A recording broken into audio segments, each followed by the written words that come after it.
네, 그러한 마음으로 오늘은 귀히 쓰는 그릇이란 제목으로 함께 말씀의 은혜를 나누어 보고자 합니다. 여러분, 이솝우화에 보면 여우와 두루미의 이야기가 있지요. 아마 잘 아시는 이야기라 생각하는데요. 어느 날 여우가 친구 두루미를 저녁 식사에 초대하게 되었습니다. 그리고 여우가 만든 그 식탁에는 두 개의 접시가 놓여져 있었는데 그 접시는 바닥이 평평한 그런 그릇이었습니다. 그러니까 두루미는 이 부리가 길기 때문에 이 평평한 접시의 음식을 마음대로 먹을 수가 없었던 것이지요. 그런데 여우는 왜 먹지 않느냐, 왜 맛있게 먹지 않느냐 하면서 자기만 맛있게 그 접시의 음식을 핥아 먹게 되었습니다. 그래서 다음에는 두루미가 이번에는 친구 여우를 자기 집에 식사 초대를 했습니다. 그런데 이번에 식탁에는 접시가 아니라 길게 생긴 두 개의 호리병이 놓여 있는데, 다만 여우는 입이 짧기 때문에 그 호리병에 담겨 있는 음식을 먹을 수가 없었던 것이죠. 결국 여우와 두루미는 서로 상대방을 배려하지 않고 자기 입장에서만 식사를 준비하고 자기만 맛있게 음식을 먹었다는 이야기입니다. 자기 입장만을 내세우는 사람과는 진정한 친구가 될 수 없다는 것을 꼬집어 이야기해 주고 있습니다. 여러분, 아마도 두루미 입장에서 본다면 여우가 준비한 그 평범한 접시는 아무 쓸모가 없는 그릇이었을 것이고, 또 여우 입장에서도 그 길다랗게 생긴 호리병 또한 그러했을 것입니다. 이처럼 그릇이라고 하는 것은 어떤 경우에는 쓸모없는 것 같아 보여도 때로는 아주 요긴하게 쓰이는 것을 보게 되지요. 중요한 것은 그 그릇을 누가 어떻게 쓰느냐에 따라서 그 그릇의 쓰임새가 전혀 달라진다는 것입니다. 그렇다면 오늘 우리는 하나님 앞에서 어떠한 그릇으로 쓰임받고 있을까? 주시는 말씀 속에서 나는 주인의 쓰심에 합당한 그릇인가? 오늘 우리의 모습을 돌아보는 시간이 될 수 있기를 바랍니다. 여러분, 오늘 우리가 함께 읽은 디모데후서의 말씀은 바울이 그의 제자였던 디모데에게 마치 유언처럼 남겨진 그런 편지의 내용입니다. 그래서 디모데서의 말씀은 이 제자를 넘어서 마치 아들과 같이 여기는 그 디모데를 아끼고 사랑하는 마음으로 너는 앞으로 이런 사람이 되어라, 앞으로 이렇게 살아가라 하는 식의 말씀들을 담고 있습니다. 그래서 특별히 이 디모데후서 2장의 말씀을 보면 디모데를 향하여 너는 그리스도의 좋은 병사가 되어라, 그리스도의 좋은 일꾼이 되어라 하는 말씀들이 등장하면서 오늘날 우리 그리스도인들이 어떻게 살아가야 하는지를 교훈하고 있는 것이죠. 그러면서 오늘 말씀에는 이런 하나님의 사람들의 모습을 일컬어서 그릇에 비유하고 있습니다. 그것이 오늘 우리가 읽었던 20절의 말씀이죠. 20절 말씀 같이 한번 화면을 보시고 읽겠습니다. 시작. 큰 집에는 금그릇과 은그릇뿐 아니라 나무그릇과 질그릇도 있어 귀하게 쓰는 것도 있고 천하게 쓰는 것도 있나니. 여러분, 집에서 우리 사용하는 그릇이 참으로 많이 있는데 그 다양한 목적과 쓰임새와 모양에 따라 이렇게 구분되고 있음을 이야기하고 있습니다. 여러분, 박경리 작가의 소설 중에서 가장 유명한 소설을 꼽으라면 단연 토지라고 하는 소설을 생각하게 됩니다. 16권으로 된 아주 긴 장편 소설인데 저도 한번 도전을 했다가 이 토지의 등장인물들이 얼마나 많이 나오는지 읽다 보면 이 사람이 저 사람 같고 저 사람이 이 사람 같고 또 내용이 너무 길어서 읽다가 포기했던 그런 책으로 기억을 합니다. 그런데 그 책에 보면 우리나라의 고유 문화들, 특별히 이제 향토 음식들, 어떤 지방에 가면 그 지방에만 있는 그런 음식과 같은 그런 고유 문화들을 참 많이 소개하는데, 그러면서 그 중에 우리가 음식을 담는 우리나라의 그릇들을 참 다양하게 소개하고 있습니다. 저도 말씀을 준비하면서 누군가 그 소설에서 사용된 그릇의 종류들을 한꺼번에 정리한 글들을 보게 되었는데, 야, 우리나라의 그릇이 이렇게 많이 있구나, 잊혀져가는 그릇 모양들이 이렇게 많이 있다는 것을 알게 되었습니다. 제가 사진으로 준비했는데요, 이게 박경리 토지에 나오는 그런 그릇의 이름들입니다. 보면 저런 그릇이 있었나, 저런 이름이 있었나 할 정도로 참으로 다양한 그런 그릇들이 있게 되는데, 이 중에서 몇 가지만 소개해 보면 이런 제일 윗줄의 가장 중간 부분에 주발이라고 하는 그릇이 있죠. 이 주발이라고 하는 그릇은 남자 밥그릇, 그러니까 예전에는 남자가 쓰는 밥그릇, 여자가 쓰는 밥그릇이 따로 있었는데 남자가 쓰는 밥그릇으로 이제 사기나 은기로 만들면서 이제 우리가 흔히 사발이라고 부르는 그런 그릇이 됩니다.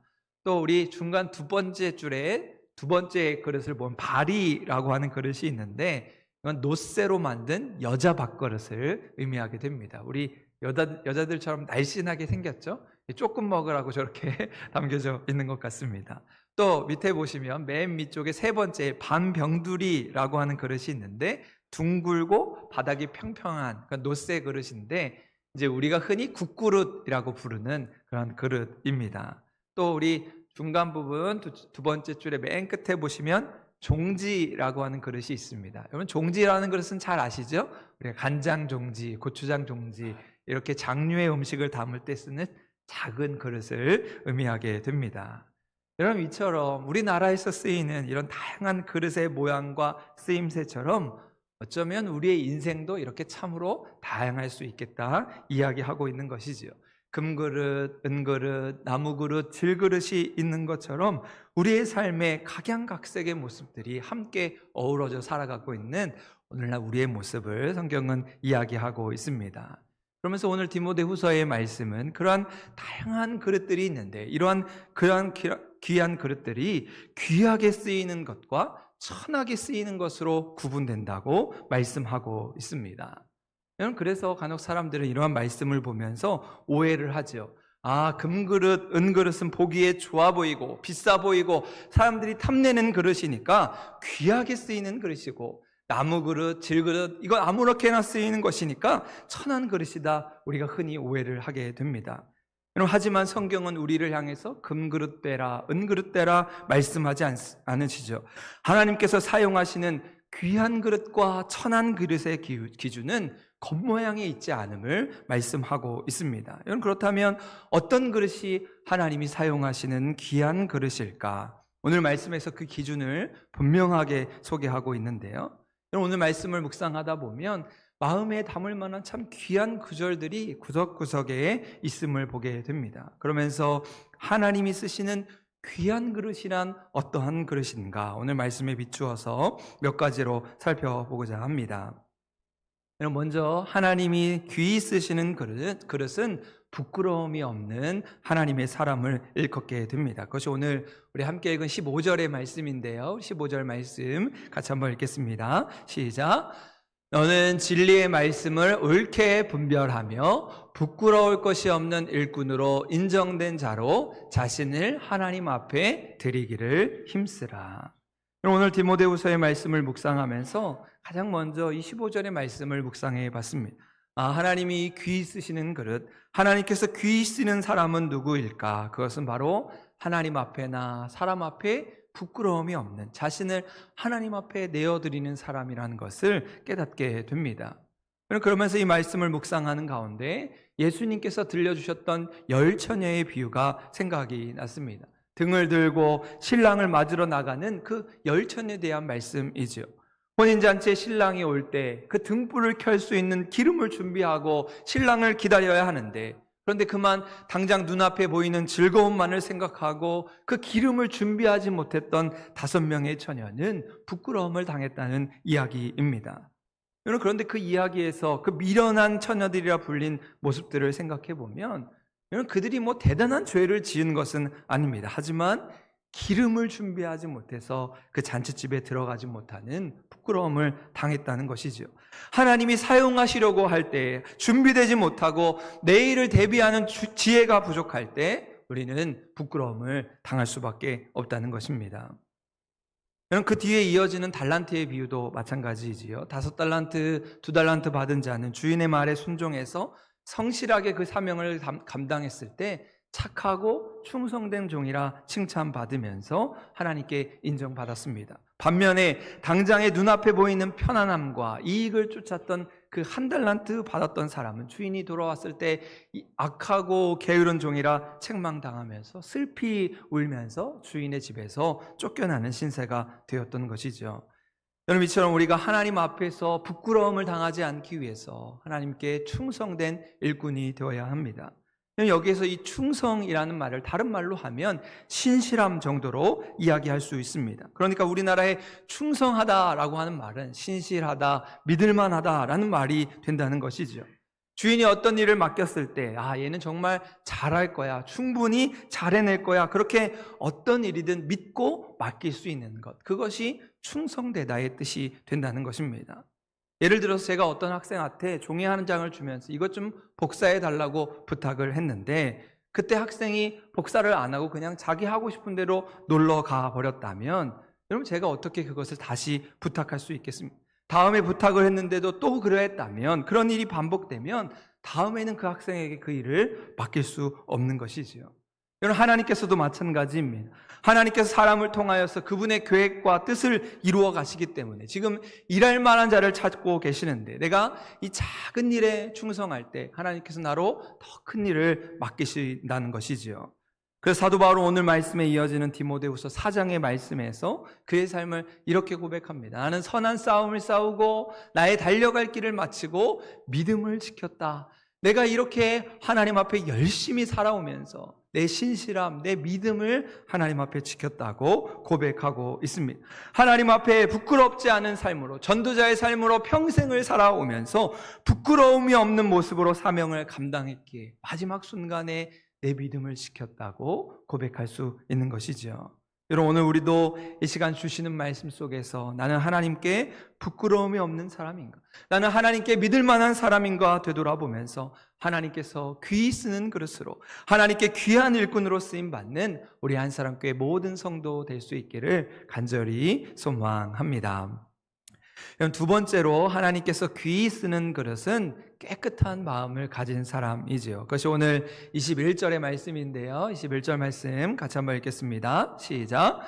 그러므로 누구든지 이런 것에서 자기를 깨끗하게 하면 귀히 쓰는 그릇이 되어 거룩하고 주인의 쓰임에 합당하며 모든 선한 일에 준비함이 되리라. 아멘. 여러분, 이처럼 그릇이 쓰임받을 수 있는 가장 중요한 원리는 바로 깨끗함인 것이죠. 하나님께서 귀히 쓰는 그릇은 금그릇도 아니고 은그릇도 아니라 바로 깨끗한 그릇입니다. 아무리 좋은 그릇이라고, 아무리 대단한 그릇이라도 깨끗하지 않으면 그 그릇은 쓸 수가 없는 것이지요. 여러분, 외형적으로 볼 때 금그릇, 은그릇은 참 좋아 보입니다. 어찌 보면 귀한 그릇처럼 보여집니다. 하지만 금그릇, 은그릇이라 할지라도 거기에 더러운 것이 담겨져 있으면, 지저분한 것이 담겨져 있으면 당장에 우리가 꺼내어 쓸 수 없는 것이지요. 하나님의 사람도 마찬가지입니다. 세상적으로 보기에는 금그릇, 은그릇처럼 화려해 보이고 빛나 보여도 그 심령이 죄로 더러워져 있다면 하나님이 그 사람을 사용할 수 없다는 것입니다. 하나님을 떠나 세상을 벗하고 세상의 즐거움과 세상 풍조에 물들어 있다면 비록 세상에선 칭찬받고 대단한 사람처럼 보일지 몰라도 하나님이 귀히 쓰는 그릇은 아닐 수 있다는 것이죠. 그렇게 우리는 예수를 구주로 고백하고 하나님을 우리의 삶의 주인으로 고백하며 하나님 앞에 정결한 그릇, 깨끗한 그릇 되어서 하나님의 쓰심에 합당한, 하나님이 쓰실 때 편한 그릇이 되어야 할 줄로 믿습니다. 여러분, 이소부화 중에 우리 토끼와 거북이 이야기는 모르는 사람이 없을 정도로 아주 유명한 이야기죠. 그래서 토끼와 같은 사람은 자만에 빠지면 안 된다. 또 거북이와 같이 좀 느린 사람은 열심히 인내하고 끝까지 최선을 다하면 언젠가 결승점에, 성공에 다다를 수 있다는 교훈을 담고 있습니다. 하지만 이 토끼와 거북이 이야기를 가만히 생각해 보면 여러분, 이 토끼와 거북이의 경주 이야기는 처음부터 너무 불공정하고 불공평한 경기였음을 보게 됩니다. 육지에서 빨리 달릴 수 있는 토끼와 이 바다에 사는 거북이가 함께 경주를 한다는 것은 그 자체로 너무나도 이상한 이야기인 것이죠. 그런데 만약에 이 잠을 자느라고 경기에서 지고 말았던 이 토끼가 억울한 마음에 다시 재경기를 합시다, 그렇게 했다면 여러분 어떻게 되었을까요? 이런 토끼가 정신을 차리고 겸손해져서 이제는 절대 잠을 자지 않고 끝까지 경주를 한다면 보나마나 토끼가 경주에서 이길 것입니다. 그래서 이 거북이가 이 경주에서 토끼를 이길 수 있는 방법은 토끼를 재워야 하는 것이죠. 수단과 방법을 가리지 않고 토끼에게 수면제를 먹이든 피곤하게 만들든 어찌됐든 이 토끼가 잠을 자야 거북이는 이길 수 있다는 것입니다. 그래서 사실상 제대로 된 경기를 하려면 토끼는 토끼끼리 경주를 하고 거북이는 거북이끼리 경주를 해야 합당한 경쟁이 되는 것이지요. 그렇지 않으면 굳이 토끼와 거북이를 경주시켜야 하겠다면 여러분 경기장을 달리해야 합니다. 토끼는 육지에서 달리게 하고 그 옆에 수영장을 길게 파서 거북이는 그 물에서 달릴 수 있도록 해야 하는 것이죠. 그렇게 토끼는 토끼가 가진 모양대로 최선을 다하고 거북이는 거북이가 가진 모양대로 최선을 다할 때 그것이 공정한 경기가 될 수 있다는 것입니다. 여러분 이러한 이솝우화의 이야기는 우리의 삶을 그대로 보여주고 있습니다.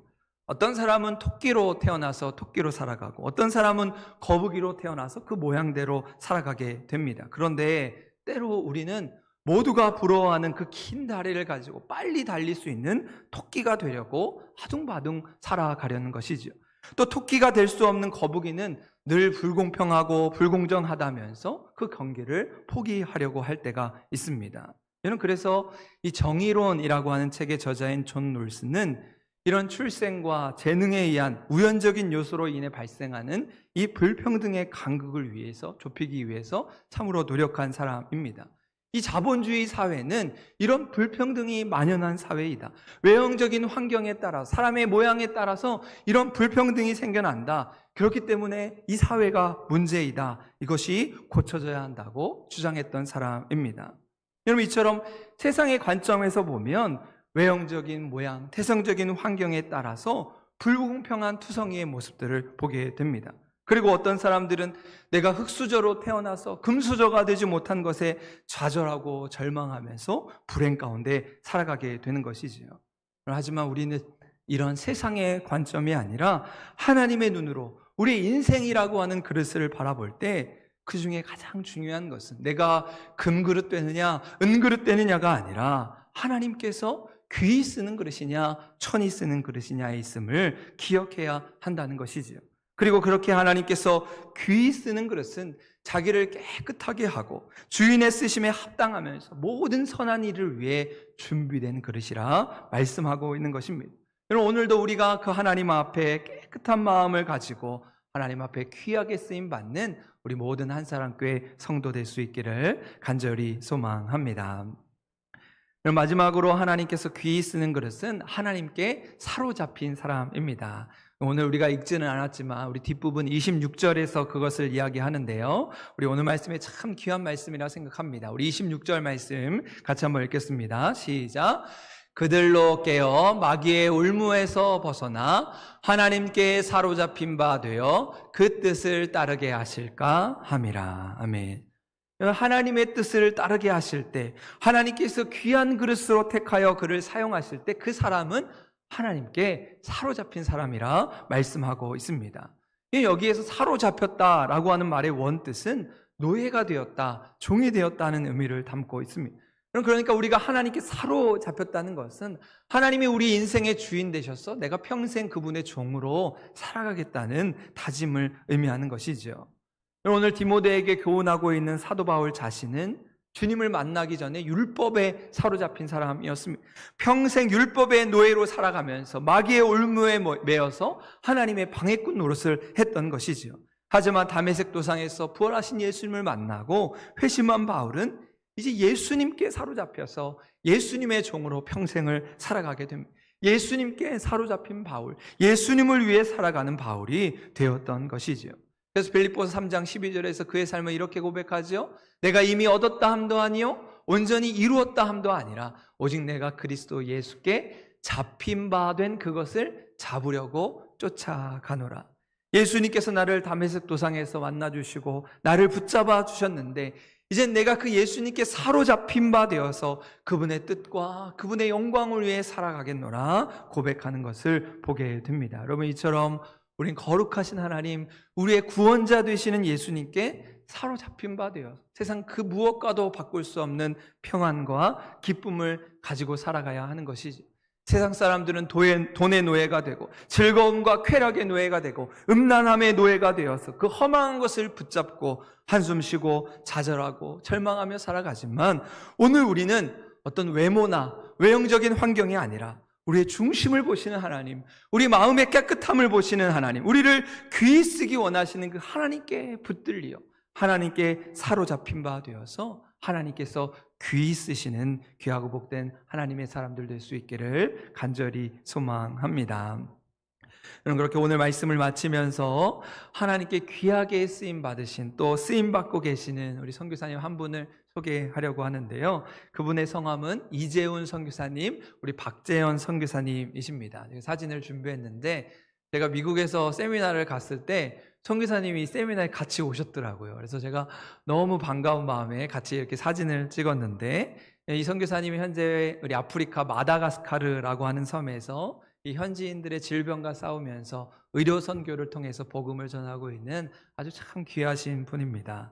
제가 예전 대전에서 사역을 할 때 우리 교회 협력 선교사님이어서 이제 몇 번 만남을 갖고 그렇게 함께 교제하게 되었는데, 이분은 우리 한국에서 내노라 하는 의과대학을 졸업하시고 의사 면허를 취득하신 후에 영국으로 가셔서 선교 훈련을 받으셨습니다. 그러면서 내가 가진 이 달란트, 재능을 가지고 어떻게 하나님께 귀히 받을 수 있을까 고민하면서 아프리카로 건너가셨습니다. 오지의 나라 마다가스카르로 가셔서 그곳에 현지인들을 찾아다니시면서 의술을 펼치고 이제 그들에게 복음을 전하고 있습니다. 그게 벌써 2006년에 이제 가셨으니까 벌써 20년 가까이 이제 그곳에서 사역을 감당하고 계신데, 보신 분도 있으실지 모르겠어요. 우리 KBS 인간극장에도 소개가 되시고, 지금은 미랄 후원재단, 또 우리 아산병원 그 큰 재단과 같은 많은 후원 단체들이 생겨서 참 위대한 귀한 복음의 사역들을 감당하고 있습니다. 제가 100번 말로 이렇게 설명하는 것보다 간단하게 영상을 통해서 우리 선교사님을 소개하는 것이 좋을 것 같아서, 우리 예전에 이 아산재단에서 우리 선교사님의 업적을 귀히 여겨서 의료봉사상이라고 하는 상을 주면서 이제 선교사님에 대한 영상을 제작한 것이 있는데, 우리 짧게 한번 우리 선교사님의 사역에 대해서 우리 함께 영상을 통해서 보도록 하겠습니다. 영상 준비됐으면 들어주세요. 진료 도구를 가득 실은 차가 험한 길을 달려 아프리카 오지로 향합니다. 아프고 병이 들어도 치료받지 못하는 사람들이 그곳에 있어서입니다. 제30회 아산상 의료봉사상, 마다가스카르 오지에 꽃피운 사랑의 인술, 이재훈 의사.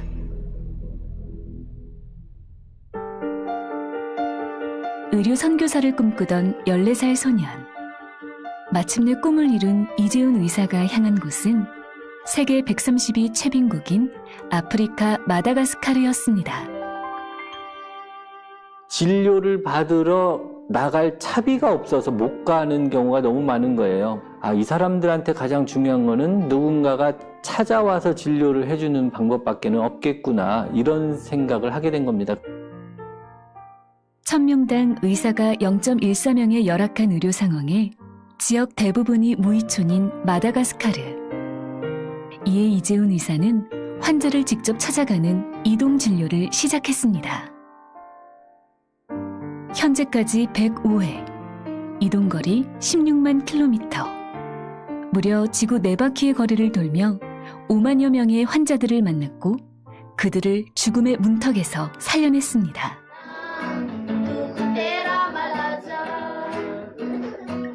마다가스카르에서 그는 유명한 의사로 불립니다. 그가 온다는 소식이 들리면 해당 마을은 물론 인근 마을에서도 며칠씩 걸어와 진료를 받을 정도입니다. 반 마다가스카르 뿐이 아닌가. 처음에는 의료나 아픈 것 이런 것들을 보셨겠지만 오랫동안 있으면서 그게 왜 이 사람들을 아프게 하는지, 그런 것들이 어떻게 하면 더 좋아지는지에 대해서 이제 고민을 한 흔적들이 계속 발전되는 것을 느껴요. 이재훈 의사는 이제 이동진료에서 더 나아가 마다가스카르 의료진 실력 향상을 위해서도 노력을 아끼지 않고 있습니다. 한국 의료진들로부터 4천여 건의 의학서적을 기증받아 전달하고 마다가스카르 현지 의료진들을 위한 교육과정 개설에 앞장섰습니다. 그리고 직접 진료한 2만 5천여 명의 환자 차트를 분석, 주요 질환을 정리하고 그에 따른 의료체계와 치료 및 수술을 위한 훈련도 시작할 계획입니다. 결국은 마다가스카르 의료를 책임질 사람들은 말라가시 의료인이라고 생각을 합니다. 그래서 가장 흔한 외과 질환도 치료하고 내과 질환도 치료할 수 있는 오집 통합 전문의를 만들어서 배치하고 그 사람들이 지속적으로 좋은 질의 의료 서비스를 주민들한테 제공할 수 있는 그 시스템을 하나 만들면 나의 일이 끝나지 않았을까. 비포장도로 진흙탕에 멈춰설 때도, 험한 오지, 온갖 어려움과 위험을 만날 때도 그는 마다가스카르의 오지로 향했습니다. 누구도 돌보지 않았던 오지의 환자들을 위해 길을 달렸던 이재훈 의사. 그의 따뜻한 손길은 새로운 생명의 꽃을 피웠습니다.